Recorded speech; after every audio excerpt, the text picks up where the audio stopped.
తన అడుగులతో తీర్చునయో అందరి కష్టం, కన్నీళ్లను తీర్చుతూ కలిగించర ధైర్యం, పల్లె పల్లె ఎదురు చూసెనే తన కోసం. పదరా పదరా తనతో అడుగైరా, మన నంబూరు శంకరన్నతో జెండగరైరా.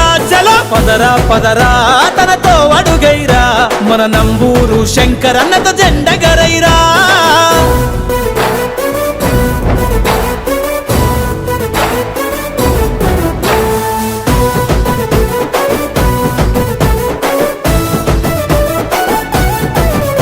జగనన్న ఆశయాల రూపమై, పేదల చిరుదీపమై, ప్రజల సంక్షేమమై, అభివృద్ధి ధ్యేయమై, కష్టమన్న వాళ్ళకై కదిలెను ఈ నేలపై. యువకుల గుండెల్లో నా చెరిగిపోని చరితవై, కూర పాడలోన దండు గట్టిన మన నేతకై. పదరా పదరా తనతో అడుగైరా, మన నంబూరు శంకరన్నతో జెండగరైరా.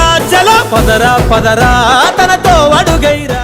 అన్నదమ్ములకి అక్కచెల్లెలకి మీ అపూర్వమైన స్వాగతానికి నా ధన్యవాదాలు తెలియజేస్తున్నాను. మరి జగన్మోహన్ రెడ్డి గారు ఏదైతే హామీలు ఇచ్చాడో ఆ హామీల ప్రకారం కూడా సంక్షేమ కార్యక్రమాలు మీ అందరికీ రావడం జరిగింది. మరి అమ్మఒడి గాని, చేయూత గాని, పెన్షన్లు గాని, ఇవన్నీ కూడా రైతు భరోసా గాని, మరి ఫీజు రింబర్స్ గాని అన్ని కూడా రావడం జరిగింది. అమ్మా మీ అందరికీ ఏదైతే హామీ ఇచ్చాడో డ్వాక్రా డబ్బులు కూడా, మరి అమ్మఒడి ఇవన్నీ మీ అకౌంట్లోకే డైరెక్ట్ గా జగన్మోహన్ రెడ్డి గారు పంపిస్తా ఉన్నాడు. జన్మభూమి కమిటీ లేవులు, వాలంటరీ వ్యవస్థ ఉంది. మీ ఇంటికి ఏం అవసరం అవి కనుక్కొని వాళ్ళు పెట్టి ఎమ్మటే మీకు తెప్పించే ఏర్పాటు చేశాడు జగన్మోహన్ రెడ్డి గారు. సంక్షేమ కార్యక్రమం, అభివృద్ధి రెండు కూడా సమానంగా ఈ నియోజకవర్గంలో, ఈ రాష్ట్రంలో జరుగుతా ఉంది. పేదవాడు బతకాలంటే మళ్ళా జగన్మోహన్ రెడ్డి గారు రావాల్సిందే, పేదవాడు చదువుకోవాలంటే జగన్మోహన్ రెడ్డి గారు రావాల్సిందే, పేదవాడికి వైద్యం అందాలంటే జగన్మోహన్ రెడ్డి గారు రావాల్సిందే. ఒక్కసారి ఆలోచన చేసుకోండి. మరి డెవలప్మెంట్ రావాలన్నా జగన్మోహన్ రెడ్డి గారు రావాల్సిందే. అక్కచెల్లెలందరూ కూడా ఆలోచన చేసుకోండి. ప్రభుత్వమే మీదమ్మా, జగన్మోహన్ రెడ్డి మరి ఎస్సీలది, బీసీలది, మైనార్టీలది ఈ ప్రభుత్వమే మీదని చెబుతున్నాడు జగన్మోహన్ రెడ్డి గారు. మీ అందరినీ కూడా